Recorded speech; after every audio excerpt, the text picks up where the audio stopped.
Thank you, everyone. Thanks to everybody behind me as well for coming out. We appreciate it, joining us for just a few minutes this afternoon. So last week, Tom Emmer finally provided us a glimpse into his jobs plan. The peek into what Tom Emmer has in store for Minnesota is bad news for Minnesota workers. The only plan we know of is to slash the minimum wage of servers, bartenders, and baristas all across the state of Minnesota. Tom Emmer rationalized this with his out-of-touch claim that servers make $100,000 a year with their tips. So I asked my friend Jeannie, who works at a cafe in St. Paul, if she has one of those $100,000 a year jobs that Tom Emmer talks about. She said no, and I've never met anyone who has, and I'd like to get one. She then asked me if this job comes with a unicorn. Over the past weekend, after whining that the press has been unfair to him, Emmer still clung to his plan to impose a tip penalty on workers and repeated the out-of-touch claim that servers make $100,000 a year. Well, we're still waiting to find that person that makes $100,000 a year. We've been looking over a week now. We'd really like to meet him. Let's be clear, Tom Emmer is completely out of touch with Minnesota's workers. If there's any confusion as to where Tom Emmer stands, we should remember that in 2005, Tom Emmer called the first minimum wage increase in Minnesota in over 8 years, quote, a true form of socialism, unquote. Minnesota deserves a governor who will fight to make sure that Minnesota workers make enough money to pay their bills during these difficult times.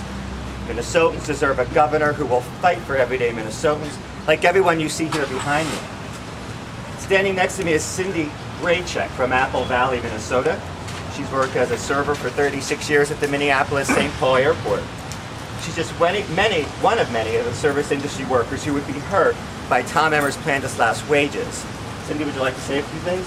Yes, I would like to tell you that I've been in the service industry for 36 years. Obviously, I have not made $100,000 a year because I wouldn't be here. I barely get by, so that's my statement. Could we say and spell your name again? Cindy Graycheck, C-I-N-D-Y, G-R-A-J-C-Z-Y-K. Graycheck. Do you make anywhere near $100,000 a year? You know, I've been at my job for 36 years and I barely make 50. So, and that is working 40 plus hours a week. And with 35 years of seniority, so I get my choice shift out there. And I don't even make close. Now, Tom Emmer says that this is not what he's proposing, that only if the minimum wage goes up would something like this go into effect. Is that okay with you? Heck no. You know, why should I be penalized for doing a good job at what I do? You know, I have regulars that come in to see me every day, even at the airport. They come in, hey, Cindy Lou, where are you? You know what?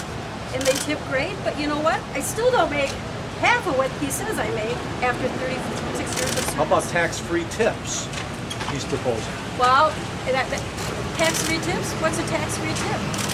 You know, what is it? That's what he's proposing. No income taxes on your tips. First 20,000. For the first 20,000. 20,000? Yeah, today he's proposing that, sure. What would you think? That is his latest proposal. What would you think of that? No. No. Why not? Because I don't make that much of an hourly wage to begin with. You know, you would think after 36 years I would make a tremendous amount of wage. I have an answer. But I really don't, you know. Are you a waitress as well? I'm a waitress at the Day by Day Cafe in St. Paul. I make minimum wage. If I have $20,000 that's untaxed, that's going to affect me in 5 years when I want to buy a house and I can't get a loan that's large enough because my income shows that I make lower than what I actually do. So having tax money income is great. It's great for Minnesota. It's great for us because we get to flourish in this just horrible time. Your name, please? Ariel Lawson. Spell him, please. ARIELLAWSON-KOHL. Is this a tough job, Ariel? It is a very tough job. I went to college and I have a large amount of student loans that I'm trying to pay off, and my checks are the minimum wage that I make. And if I don't have those, I'm not going to be able to pay off my student loans. It's too hard to find a job that's not in the service industry right now. Even in the service industry, it's very hard.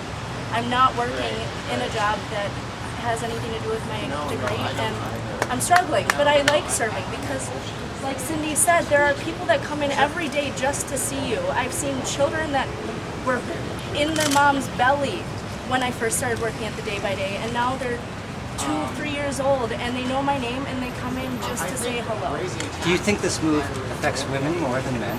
Women already make 77 cents in the dollar here in Minnesota. Do you think that it could affect you more? I don't really have a comment on that. Why I think is it that government business and family matters and income? What was that, sir? Why is it government business and family matters and income? Because I don't understand your question, sir.